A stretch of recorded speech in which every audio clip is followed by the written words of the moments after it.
everyone, and welcome to the tavern. Once again, it's time to talk about Hasbro's finances. And this year, it was not a great year for Hasbro. 2023 really did some damage, despite the fact that their financial side tries to spin it. One of the things that does bother me about Hasbro is apparently their financial motto currently is fewer, bigger, better. This troubles me because it really seems to be an idea of cutting stuff down, trying to just sell big items like they've been trying to do with HasLabs, and trying to make a better product, which they really haven't been particularly good at for a while now. Overall though, I do see this as good news for those of us fighting the good fight, because it shows that Hasbro is hurting. Despite that, Wizards did make money, but not as much as it has made before, which is a good sign, showing that we're starting to have some impact on this company. More than that, they had losses in every single region that they sell their products, with Latin America having the smallest loss and Europe the biggest loss. It's easier to analyze these losses once we look at how the quarter and the year turned out. So as you look at consumer products, you can see that the two brands that suffered the most are the non-Hasbro brands. These are items from companies Hasbro has eaten up over the years, excluding Wizards of the Coast, and the partner brands. In other words, things they had to get licenses for. More specifically, Star Wars and Marvel are the two big ones on that, and they both got hurt pretty bad.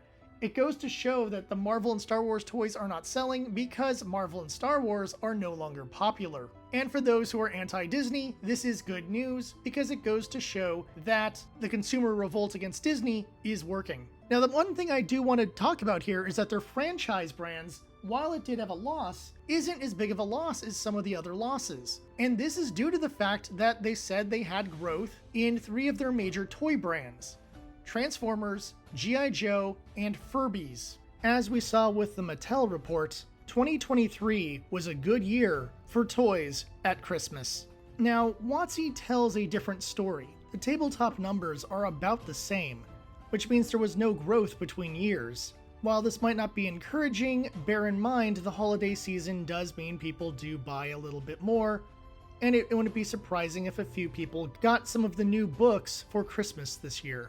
In addition to that, digital gaming had a huge boost because of Baldur's Gate 3 probably being on many people's Christmas lists due to the generally positive response the game has received.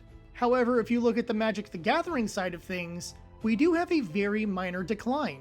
This includes their online services and their cards, and it is nice to see Wizards not doing all that well during the Christmas season, and that people are getting a little bit sick of Wizards of the Coast and their antics. Fourth quarter also saw some changes in their entertainment division. Film and TV took a huge hit. This is likely due to the fact that they sold their film and TV division, and while they did get money for that division, there's also money they're not earning from commercials and TV production. However, as we start seeing the quarterly reports for 2024, it'll be interesting to see what happens to entertainment now that they're not spending a bunch of money on TV and film production and instead are licensing out their properties to be produced by other companies. While all of that looks pretty rough, when you go to the yearly, it gets a little bit darker.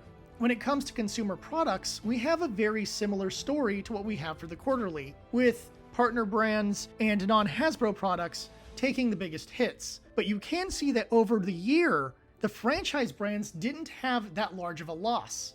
So while the fourth quarter can give a little bit of points to Christmas despite the bigger loss, the year must have taken points from the fact that the comic books have been relatively popular, and the new Transformers movie must have gotten at least a little bit of interest kicked up in the new toys. That being said, consumer products lost money throughout the year. And while it is possible that G.I. Joe, Transformers, Furby, things like that could get some ground in 2024, we cannot predict the future for Hasbro's toy lineup. Obviously, Wizards of the Coast would have wins throughout the year, with a 1% growth to show that, yeah, some people bought some tabletop gaming stuff, but 1% growth is nothing. It's a sign that the tide is turning, and there were plenty of reports throughout last year of the losses in tabletop from quarterlies, which means this 1% was barely a success. just like the quarterly of almost no difference. We are really seeing that tabletop is starting to have some change. And as I said, if the quarterly report, the digital gaming side of things obviously got a huge boost from Baldur's Gate, so it generally looks really good for 2023, and if Baldur's Gate maintains its popularity, it could potentially carry digital gaming for a while. But it's hard to say what will happen with digital gaming unless they produce another Hasbro-themed game that sells like crazy. As far as I know, they have nothing like that on the horizon. Now, the Magic side of things is where I really want to talk about the change. While Magic was financially successful every single quarter except the fourth, we can see that its success for the whole year was not nearly as great as it has been in previous years. The popularity of Magic the Gathering is waning. Whether this is due to AI art, whether this is due to producing sets people don't want, whether this is due to a general dislike of Wizards of the Coast, it's hard to tell. It is good to know that we are making a difference. So for those out there who thought boycotts and news stories talking about all of the WotC shenanigans wouldn't make a difference, well, they did. We are slowly winning this battle because we're fighting the good fight. That being said, they also are going to release the new 2024 edition of D&D, which has not had the best development cycle, as many people, myself included, have trashed 1 D&D on numerous occasions. Not only that, but the books are coming out in a strangely staggered way. You would think that releasing all the books at once would be the better plan. The staggered release seems odd. It's probably only there to boost third and fourth quarter revenue, meaning that the staggered release is likely due to Hasbro interfering with the release cycle of the game manuals in order to try to eke out better numbers for their stockholders. Lastly, we have the entertainment division. Obviously, there were losses across the board, and there isn't much I can say about the entertainment division for the year that I didn't already cover in the quarterly. Film and TV has not been good for Hasbro, and the only good thing they really got out of it was selling off E1 Film and TV. However, they also expect that next year they will have a $15 million loss due to some of the advertising and other bonuses they got on the shows they produced. However, they will be spending a lot less, so it will be interesting to see how this all turns out next year. Like I said at the beginning, Hasbro had a bad year. However, they did note that they saved $220 million from cost cutting. So all those jobs they got rid of and various other changes to the way they're running the company are all leading to them saving money. And likely we will see more cost cutting in 2024.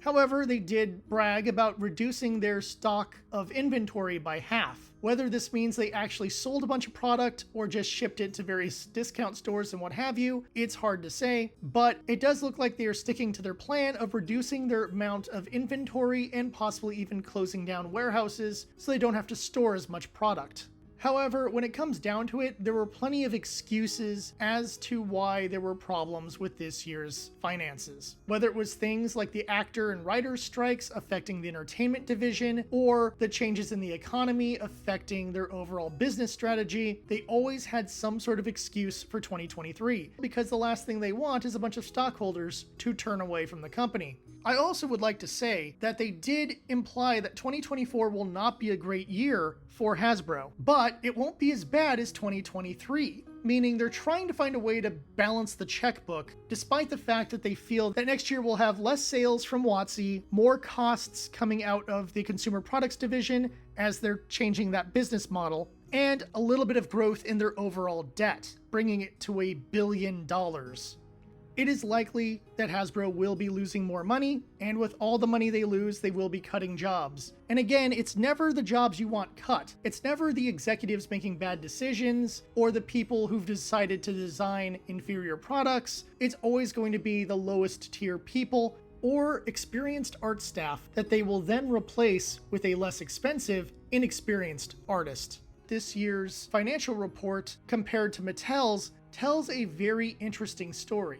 Hasbro, while they are trying to change their consumer products model, is moving in a direction that feels like it's more of an implosion or a slowly sinking ship as compared to Mattel, who has a very bright future ahead of them. Tell me in the comments what you thought of the Hasbro financial report. Are you glad to see Hasbro sinking, or are you a toy fan who wants to see your favorite franchises live on? For those who've been fighting against WotC, take this as a nice sign of things to come. Keep fighting on, because even the most powerful dragon can be slain. So as always, thank you for watching, fight the good fights, and I'll see you at the tavern.